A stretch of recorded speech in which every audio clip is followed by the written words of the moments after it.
Hello guys and welcome back. So now we're going to learn how to create the initial behavior of these particles, and we're going to look at something called the particle flow. And the idea here is that we want some kind of emission, and we want to drive these particles along a specific curve and have them reach a specific point, and that's called particle flow. So I'm going to create a geometry, and I'm going to create a circle.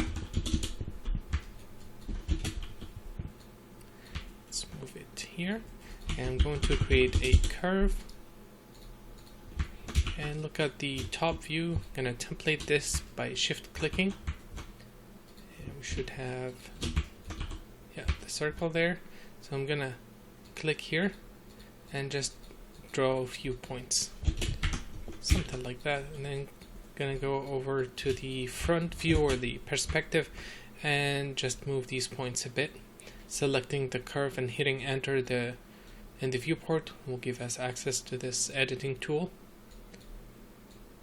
And let's change this here. Okay, that looks good. And then I'm going to convert it into a NURBS curve to smooth out these curvatures. So right now they are very linear. So let's convert this into a NURBS using a curve convert tool, and this can convert pretty much from anything into anything, as long as it stays in the same type. If it's a geometry and we're in the same context, you cannot convert a geo into a volume or and vice versa using this node, just the same type. So I want to convert from type all types. I leave that to the default, and I want to convert it into a NURBS curve. And you can see it's smooth now. Cool. And this is our source. So let's scatter some points here, and I'm going to turn off the relaxation feature, and I'm going to animate the global seed so it changes over time. It changes every frame. So let's set this to 600. And previously we created a dot network, and inside of that we made two different couple of nodes. We set up the POP network from scratch. There's a built-in dot network that has the POP setup ready for us to use, and that's called POP network. And it's again, it's a dot network. There's nothing different about it. If we dive inside, it just has these couple of nodes ready for us to use. But there's no POP network by itself. It's just a DOP network, and that is the same node across all contexts, all different solver. It's the same node. So I'm going to connect the first input, the second input being the curve, and I'm going to dive inside, and let's have some emission. And right now I don't have any velocity on these guys, so I'm going to give them a force pointing in this direction, okay, and that would be the z positive. So let's create an attribute wrangle, and let's set the velocity to equal to that. So set 0, 0, and then 1 in the z axis. If we take a look at this, we should see a vector pointing that way. We can add some randomization to it, so I'm going to create an attribute randomize. Set it to v, and instead of set, this set will override the current value. We want to add to the existing value. Okay, let's take a look. Set will completely change it. Add will add to the existing one, and I'm going to leave it at that. Okay, and let's go in. Let's hit play. And right now, we're not the source is not set correctly, so I'm going to change this to all points instead of scatter on the surface, and hit play, and now we have some particles coming. Cool.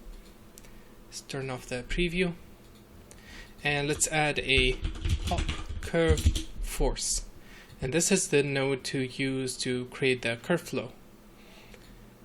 And here I'm gonna say in the geometry source, and these are using use first, second, third, and fourth.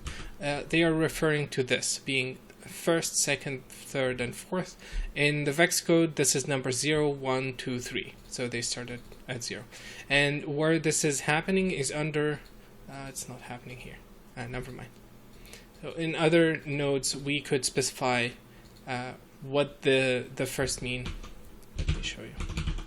Pop, pop. So here, for example, in this node, we can specify what the first node is, but we'll talk about that later. Okay, so here I'm going to use the second context, and you can see that it already connected the path. Okay, let's hit play, see what happens. Cool, so it's attracting those points. Let's increase the lifespan of these guys, actually not the lifespan, but the frame range to 1000 by clicking this here, global animation option.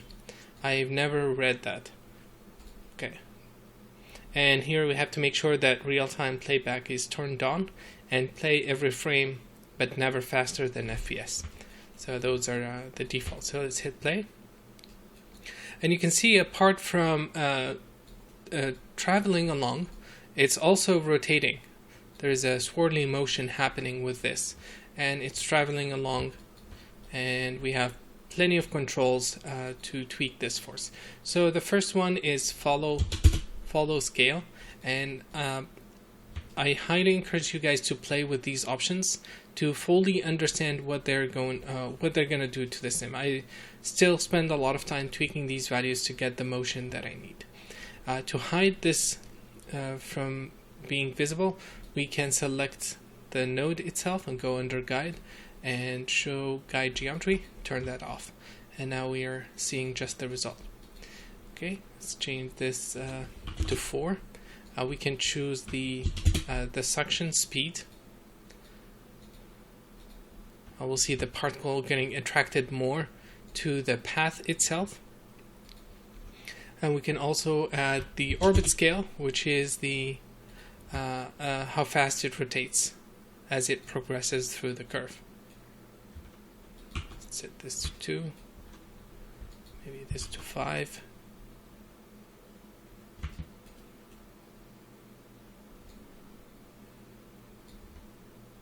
Cool. And we can also use all these curves to drive how much force how the force changes over the curve length. So for example, it can reduce all the forces to 0 halfway through. Let me set this back. So as it's going to reach this section here of the curve, the forces are going to go to 0 and continue. Yeah, you see they're spreading there, so they're not getting affected anymore at this point, and they can continue their moving. So there is a lot of controls for this, and we're going to start setting this up to create the initial movement here, and we're going to use this object to be the emitter. So we'll do that in the next video. Thank you guys for watching, and see you in a bit.